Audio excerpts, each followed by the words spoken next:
Isag. Nakakatakot, pero tayo mga Pilipino makatapang. Tama ba? Wala pa akong makatapang ng mga Pilipino? Bakit tayo matakot? Tayo lang kayo sa isang lahi sa buong mundo na pag tumatawid sa EDSA, ganito. Di ba, tapang mo? Naniniwala ka na ang kamay na to ay pipigil ng bus. Sa sobrang tapang mo, ligaya ka ng tao. Sabi ka sa akin, bahala sa inyo. Matatapang tayo mga Pilipino dahil tayo lang kayo sa isang lahi sa buong mundo na pag nabilaukan, hindi agad humingi ng tubig. Anong hinihingi? Number! Mag-point-up lang ito, tubig. Number 5, A, B, C, D, E. Bakit ito inisip ni Eddie? Magtapang tayo mga Pilipino dahil sumasakay pa rin tayo sa MRT. Sino sumasakay sa MRT? Ako, sumasakay sa MRT. Marami lang sino mga MRT drivers. Oo, nag-realize yun. Sumakay ko sa Ilalo. Ganito siya magsalita, oh.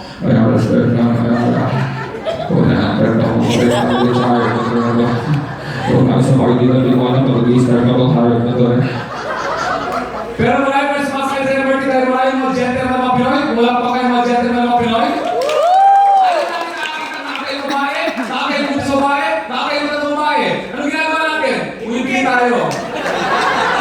Nagtutulog-tulugan. Ano pa yung girl? Baka kinuha lang ang picture, ha? Di ba? Mga kaibigan, ako po natutuwa, nagpupunta po sa Pico de Oro. Ako yung nahilang lamang. At bihira akong makapunta sa lugar na to. Ako po yung bunso, sa po yung magkakapatid. Yeah, thank you, Ella. Isa, writer po ako ng Gawing Buligin at isa sa mga bata namin dati yan. At sa po yung magkakapatid, bunso ako. At biktima ako ng pinaglumaang madamit. Hand-me-downs. Kaya kausapin natin dito, sabi ko sa nanay ko, Mom, this is gonna stop. Sabi ng nanay ko, hyper, nag-iingis ka na. Patay mo sundin ng alis. Ano mahirap natin? Patay mo sundin na. Masuk ko ng panty natin. Ano yung blouse na? It's too much. And red is not my color. Nung bata ako, ang sungit ng nanay ko, magpapaalam ako, na pwede ko magtaguan. Oo, pero gusto ko nakikita kita. Saka droga to. Yung tatay ko, galing sa opisina, darating ang init na ulo sa sabi, alis na dito. Hanapin mo ang chinelas ko. Pag hindi makita, makikita mo! Sabi ko, drugs talaga to. Yung nagbibinata ako, hinating gabi ako, umuwi ako ng late sa lubong ng nanay ko. Sabi ng nanay ko, saan ka galing? Mga sa friend ko lang, sumasagot ka pa. Ano ginawa mo sa friend mo? Ba't di ka masagot ka? Drugs ka! Sabi ko, masakit eh. Sabi ko, hindi pa rin ako. Sabi ko, bumalik dito. Siyempre, bumalik ako, sumunod ako, balik ka, lamang ka. Umakit sa taas, wala kaming taas, pero umakit ako ha. Natutulog na ako, kala ko tapos din. Tumatingin na katay ko, kinigising ako. Uy, hayop ka, ginabi ka na ako eh. You're grounded. Di ba sa mayayaman, you're grounded, hindi ka makagimik, hindi ka makakita sa bahay? Sa mahirap, di ba yun? You're grounded. 1 to 20. Sa kanila mo kung mahirap o mayaman ang tao sa Pilipinas, sa tawag nila sa kanyang mga magulang. Ang mahirap, nanay, tatay. Ang mayaman, mommy, daddy. Ang super duper rich, mom! Pop! Nasaan mo? Mom! Where are you? Mom! My God, this is the wrong house. Kaya sabi ko sa anak ko, anak, parang sa siya tayo, alam ko tayo sa akin, magbisita tayo ha. Opo, isang gabi, dumating, may bisita ko na tinawag ako. Chanchay! You're grounded. Ako po yung nagtatrabaho, bago ako naging writer ng Showtime, Going Buligin, and sa ABS-CBN, ako po yung nagtatrabaho as an IT programmer sa Accenture for 7 years. Pinadala ako sa Amerika. Mukha na hindi sabihin, mukha ako, pero matalino din ako, no? Nasa Amerika ako, sabi ko, life is better in America. Sabi ko, I was wrong. Kasi nasa Amerika ako, na-miss ko yung Pilipinas. Ano mga na-miss ko sa Pilipinas? Unang na-miss ko sa Pilipinas, lindol. Sa Amerika, when I was in California, lumindol, 5.8, 6.2, lindol talaga. Na-miss ko yung lindol na sa Pilipinas. Iba lindol dito na pang ito. Lumindol? Naramdaman mo? Check natin sa Facebook. Kaya lumindol! Saan? Lindol dito yung paman. Lumindol sa inyo? Hindi, lumindol sa amin.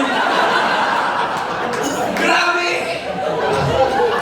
Ang na-miss ko, nasa Amerika ako, ang tatapang ng mga hayop, nasa Florida ako, yung alligator nasa likod ng bahay namin, na-miss ko yung mga hayop sa Pilipinas. Ang babaeng ng hayop dito, may preba ako. Mamayang gabi, umuwi kayo sa bahay nyo, bigla yung buksan ng ilaw ng kusina, di ba ang break ng daga na ganyan?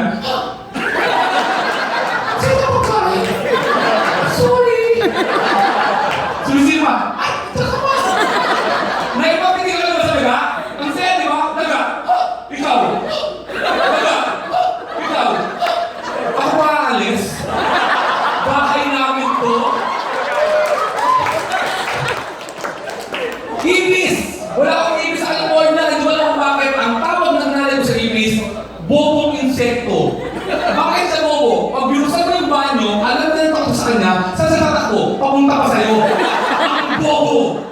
At nakakabawa din siya. Kahit malayo yung ipis, biglang lumipad. At sabi mo, uy, ipis, lumipad! Sabi na kayo ko sa hating gabi. Naglalakad na ipis. May hawak akong sinelas. Pinalo ko. Alam mo na patay ko. Pag-anat ko, nawawala. Patay kang bata ka. Huwag naman ka na kayo. Babalik sila. Nasa Amerika ako. Ang gusto ko nandun, ang pedestrian law. May pulis ka dito? O, tuloy itong joke na to. Nahuli ako ng pulis sa Amerika. At ang pulis sa Amerika, ang gwapo. Promise! Sa pelikula, sa telebisyon, sa personal, delicious. Yummy. Walang pulis dito, no? Hindi na tulad sa pulis natin, hindi mo alam kung sila mismo kriminal. Atin namin, ha? Ang pedestrian law, pag yakbang mo yung paa mo, tumitigil yung mga sasakyan. Kaya kung Amerikano, pag tumawid sila rito, sabi ko, hayop ka sa Commonwealth, patay ka sa akin. Kaya pag kalagay sa Commonwealth, ito, grabe ko naman sa mga bata ka. Dito lang sa Pilipinas, pag nakakita ka ng one way, tumitigil ka dito, tumitigil ka pa rin dito just in case, eh. Nahuli ako ng pulis sa Amerika. Nilapitan ako ng pulis, dito sila mahuli sa Amerika. Sabi sa'yo ng pulis na Amerikano, hey, you know I'm following you? Siyempre sumagot ako, I don't know, but I like it. Takbo siya! At nung naligaw ako sa Amerika, mga kaibigan, ang saya. Pag naligaw ako sa Amerika, ang gaganda ng signboard. I was in Bellevue. Sabi ko, I was in Seattle. Sabi ko, where's Bellevue? Sabi ng pulis na Amerikano, Bellevue. You go straight, there's 2nd Avenue, turn right, 4th Street, turn left, there's Bellevue. And I saw Bellevue. Pag naligaw ako sa Pilipinas, patay kang bata ka. Excuse me, saan po yung Pico de Oro? Halika dito. Diretso ka, no? Pwede mo sa ato, may puno ninyo. Tato yung bunga. Yung isa medyo green. Lumanang ka doon sa dulo ng may Jollibee. Kaya sa Jollibee yan. Kahit hindi na lang may Jollibee. Pag nakita mo yung Jollibee, kumaliwa ka. Pag limang bahay, may asong puti, tumatahon. Pag nakita mo yung tumanag ka, ang apat na bahay, lumbubong, barangay hall yun, doon ka magtanong. Apat na klase lang ng Pilipino, mapagtatanong mo pag naliligaw ka, napansin mo, yung una, hindi taga doon. Bakit sa tuwing Makati? Doon taga dito.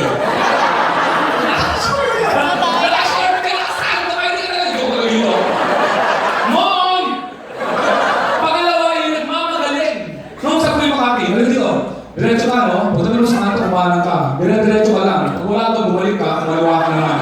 Andyan lang yan. Yung pangatlo ay talagang magaling.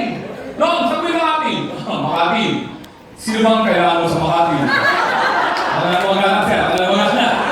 Yung pangapat yung palaging galit. No, sabi Makati. Di ba lang? Pero nagpas ka na! Saan lang tayo nagtatanong pag naliligaw tayo? Pag pumunta tayo sa Baguio. Pag malapit tayo sa Baguio, binabala mo ng bintana.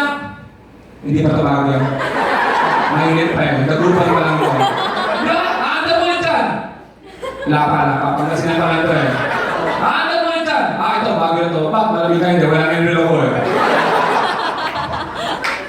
Pag nasa Amerika tayo, masalubong natin ang kapwa Pilipino. Ganito ang tawagis natin. Pinoy ka? Oo, Pinoy din ako eh. Pero saan ka? Quezon City? May kaya ka may chua.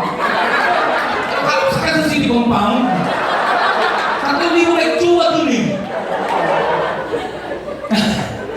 At ang Pilipino pala sa ibang bansa, namimili. Nakakita ko ng pasalubong sa kakay ko ng t-shirt. Sabi ko, ang ganda ng t-shirt na to. Bilhin ko sa ito, ang ganda ito, $50. Pangit. Ang Pinoy sa ibang bansa, may calculator sa utak. Kaya kung nakakita ang mahabang pila sa fast food, asahan mo ang Pinoy nasa ulan na ganito. Cheeseburger $4. Grabe ng cheeseburger yun. Pero nadala pa yun ako sa emosyon. Namili pa yun ako magamit. Ang 30 pantalon, 30 milok, 30 t-shirt. Nung pauwi na ako sa airport, may bayad palang extra bag. Tayong mga Pinoy, ayaw natin magbayad ng extra. Alam mo ginawa ko? Sinuot ko lahat ng kasalubong ko. Ganito ako magkaroon sa airport, oh. Sabi ng security guard, hey, why are you wearing watches? I want to know the time in the world. In LA, it's 7:30. In London, it's 7:30. Hey, it's the same! Yes, because time is relative. Pagdating sa Pilipinas, kuya, limays mo. Tayo, Armani mo. Mga Victoria's Secret mo, nahirapan ako dyan ha. Tibak yan. Ang lalaki, pag nagsuot ng tibak, nako, no. Hindi pwede. One ball will sacrifice. Kasi wala tayong center point, di ba? Kaya tatanggal mo yan, babagsakin mo yan, di ba? Ang ayoko lang, pag nagpupunta ako sa ibang bansa, pag binibigyan ako ng organizer ko ng hotel na may 2 kama, tapos ako lang mag-isa, matatakotin ako eh.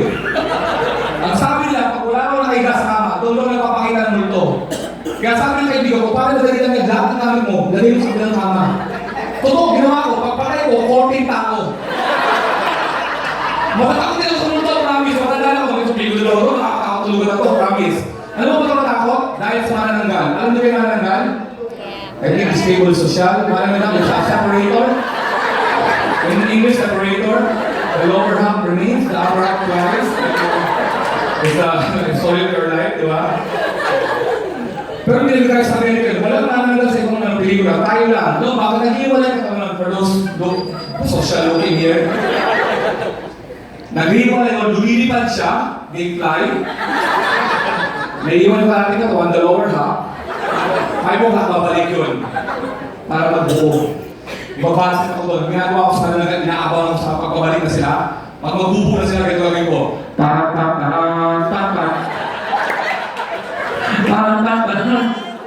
bakit ako doon dati? Ako nagtapas sa manananggal, pero hindi na. Isipin mo kung manananggal ka, iniwan mo yung katawan mo, lumipad ka, umulan, bumaha. Babalik ka rin, mamadali. Kasi ang katawan ko. Iwan ka lang iwan ang katawan, cellphone na, iwan mo na nakawin katawan pa. Alam mo ito mga adik? Katawan to ah. Nanood kayo sa bar, tutuloy ko yung kwento. Outway show to, hindi ka pwede. Kasi ano, ang ganda no. Hindi lang pwede sayang. Kasi ano, may complete pumping, motion. Hindi ka gawin yun. Sabi nila, wala akong bingo eh. Sabi nila, alam mo yan, doon na natin ha. Katawan, kasi lang. Takot ako sa multo. Nakang napanood yung Conjuring. Conjuring. Hindi nakakatakot siya, pero nakakatakot yung Conjuring the relationship, lokohin ka niya. Dati, may black lady sa white lady. Napansin nyo, wala nang black lady. Hindi sila nag-work eh. Imagine mo kung black lady ka, ipapakita sa dilim. Black lady ako. Saan ka? Kita mo yung uno, left side. Pati pa. Oh. Di ba? Saan naniniwala ko na ang multo, may organization yan? Kasi may mga multong nakasign sa mga di ba? May multo sa Palete Drive, may multo sa Marine Center, may nakasign yan, di ba? Seryoso, naisip ko lang yun. Ito yung napapansin ko. May multo, laging ready. Pag binusog mo yung kwarto, binusog mo yung kotse, for once, gusto ko makatayin ng multo, hindi pa ready. Yung nagbibilis pa lang yun. Ano ba? Wala na! Saan dati, alas 12 lang takutan. Wala yung Emil Roshan, naglagay mo ng alas 3. Tapos yung Emil alas 12, hindi mo yung alas 3. Akala ko tayo mga tao lang pinatago. Bakit pala mga multo, nag-uusap siya sa mga tao, tayo mga kapagod. Nakasaya mo sa alas 3. Bakit? Ang gusto ko makita, multong bakla. Wala pa nakakita ng multong bakla. Wala pa, di ba? Kaya sa may multong bakla. Oh, white lady? Ako? White lady? Grabe naman. Oh! Ano ba? Daan ka na! Ano ba? Pansin ko lang. Sino may nasesto dito? Are you familiar with sesto? The drink of poverty? Sino bilang na? May mga mata na ng lamay. Ang sesto, lagi nasa lamay. Nasa icebox. May sesto dito eh. Strawberry, gusto ko orange. Hindi ko alam ang sesto. Kahit hindi ko alam commercial, na mag-reach na yung target market nila. Dapat ang commercial ng sesto dito. Mamamakay na ba? Sesto. Nadidigan na ba? Sesto. Pag mga-commercial ng St. Peter, di ba? St. Peter, get 2 boxes of sesto. na hindi mo nakakapag-ubus na. Diba? Meron pa ko eh. Kalahating pasabi ko. Sabi naman, meron pa eh. Hayop ka, laway mo na yun. At nakakita ko, alam ko may mga babae iinom dito mamaya ng beer.